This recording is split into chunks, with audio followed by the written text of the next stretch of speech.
Welcome back to Unscripted, everyone. CarWash.com's video interview series connecting you with market leaders. Joining me today on Unscripted, I'm happy to welcome in Jose Costa, CEO of Magnolia Wash Holdings. How you doing today, Jose? I'm doing great. Thank you for having me and good to see you.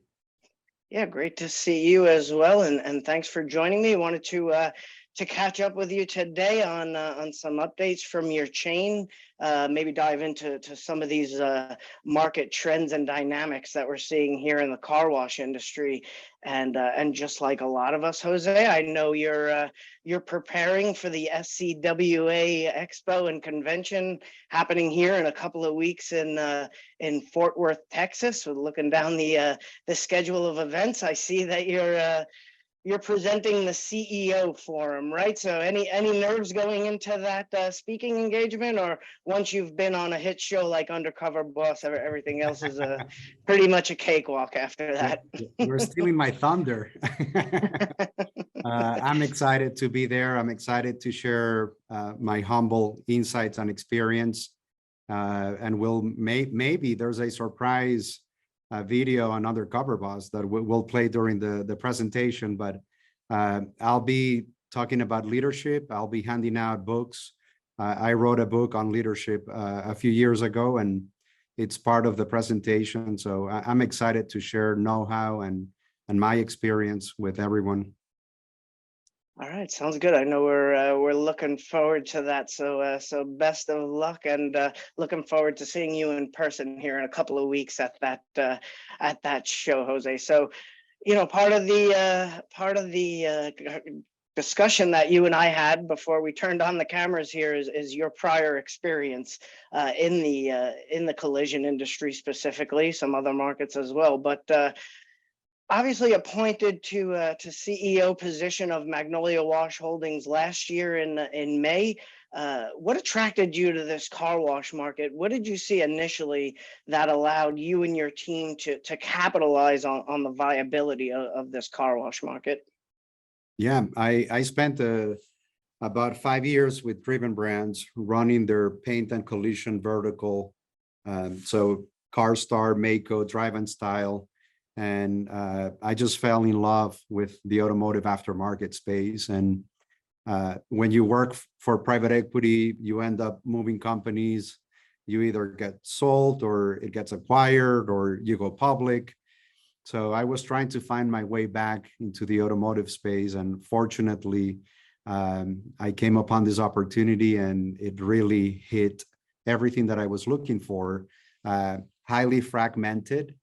So the ability to execute an M&A playbook was one of the things I was looking for. The ability to come back into automotive services, number two. Number three, the ability to put together what I call the dream team, which are all the executives that I've known through my career, being able to reassemble that team. And then the resources to go out and execute on a great playbook when it comes to marketing, operations, development. Those are three core strengths that I bring to the table, that my team brings to the table. And we're humble, we're quiet, but we're going to disrupt the industry. All right, sounds good. Now, what are the differences in scaling, let's say, a collision company versus a car wash company that you've noticed?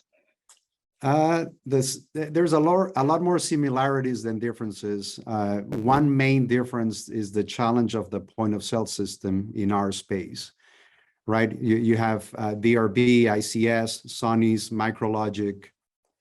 So that's probably a headwind versus the collision space. In the collision space, once you identify the right estimating platform, things are easier. So here is a little bit more challenging, but we're tackling that challenge head front, right? So I would say the fragmentation is very similar. If you look back 15 years ago in the collision space, it was highly fragmented.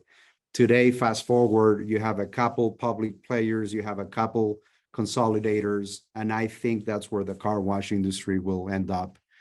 You'll end up with platforms with a couple hundred, a couple thousand and then you'll end up with eventually a few more public assets competing with Mister. Oh, interesting. Okay. One of those brands that that's slowly moving or quickly moving up our top 50 list is Magnolia Wash Holdings. Company has plans to add 100 units per year or so for the next 5 years. So what's it going to take, Jose, to get to 600 or more locations for your firm or for your company by 2028? Yeah, Rich, is a combination of M&A and de novo.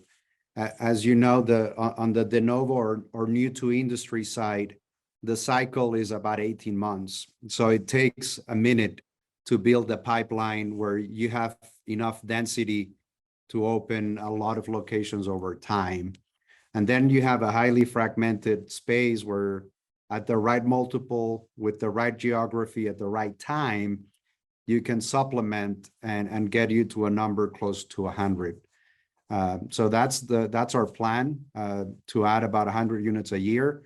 Right now, we are around 117 with everything that we are getting ready to open. So working towards that objective. Yeah, and I read a recent press release put out by your company in which you were quoted saying that 2022 was a pivotal year for Magnolia Wash Holdings. Why was 2022 so important in your opinion for the company? The company had grown really fast from the original footprint with about 7 units to close to 90 in a matter of 24 months. So when I came on board, my first objective was to get the right team in place, and that takes a little bit of time. Identifying the right individuals, are they available? Can you entice them to join the team, and so on. So that was step number one. Step number two was laying the foundation. If you think of operations, HR, technology, finance, just making sure that back office is ready for growth. So that also took a couple quarters. And then setting the processes on the consumer facing side. So think of operations and marketing and training. And all of us in the management team came from very, very large multi-unit retail. So we've done it, we've seen it. Now we just need to replicate it and build it here. And 22 was the foundational year to settle all of those building blocks. So now we can continue to grow. Yeah, just replicate it. Easier said than done, right, Jose? It's It takes a lot of sweat and hard work.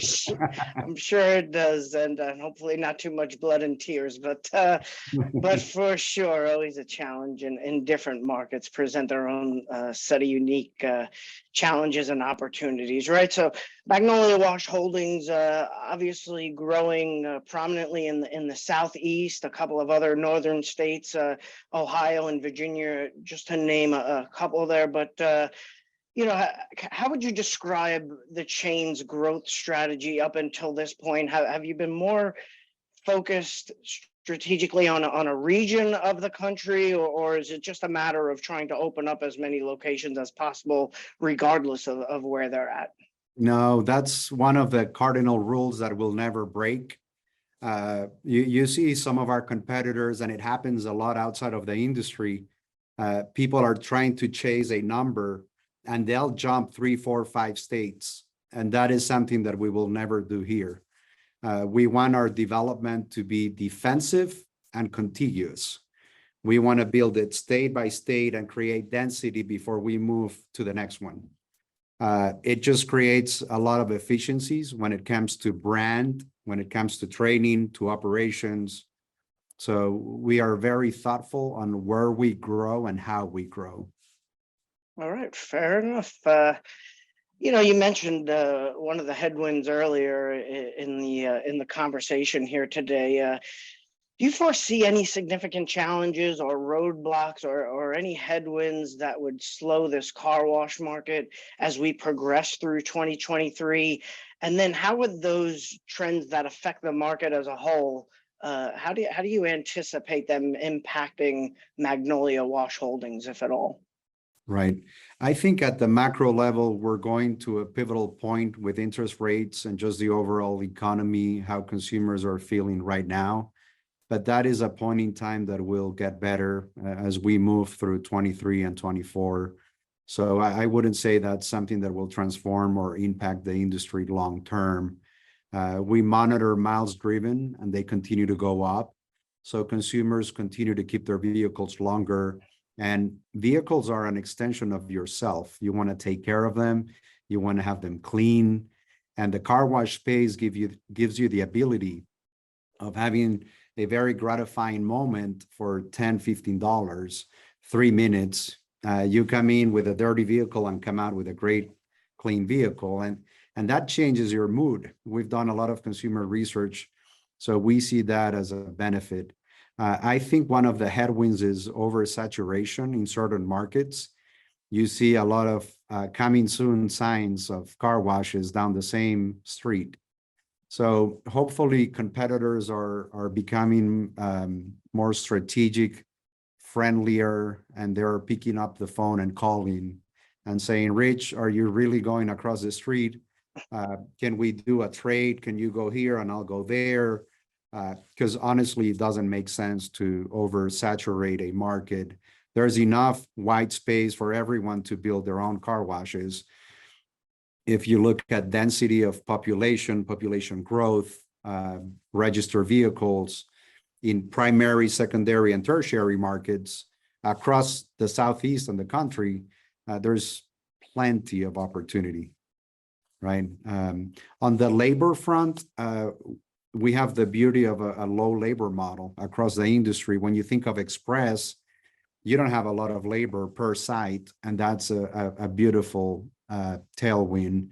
Another tailwind is the unit economics of membership and having that reoccurring revenue. So I see a lot more positives than I see negatives, and I'm very bullish about the industry. Yeah, membership is not something you can have much success with in the collision industry. I would imagine anybody who's a frequent member of that is maybe needs to look at driving school or something, right, Jose? The equivalent is not on the business to consumer side, but on the business to business side. So the equivalent of membership in a way could be insurance companies, because you need a lot of really strong insurance relations with the Geicos and State Farms and all states of the world in order for them to send you business, right? Okay, all right, fair enough. So we'll just have one more question for you here, Jose, and then we'll get you off the hot seat for this interview. But you know, besides your CEO forum presentation that we have to look forward to here in the next couple of weeks, what else can we expect from your chain this year as we progress through 2023? Any updates you can provide us with here today? Yeah, I think probably the most exciting update is that we're moving to one brand. So all 100 plus units will be Whistle Express going forward. And that has been a big project and a big transformation for our company. We went from mid-teens number of brands to one brand going forward. And the completion of the project will be by the end of the year. So coming into 2024, Magnolia to the consumer will be Whistle Express. And we're very excited about that. All right, sounds good. Well, we look forward to that. Congratulations on that rebranding and all the success that your chain is having these last couple of years. Look forward to seeing you in a couple of weeks in Fort Worth, Texas for the SCWA show. And thanks again for doing this video interview with me today, Jose. Yeah, thank you so much. I look forward to seeing you in a couple of weeks.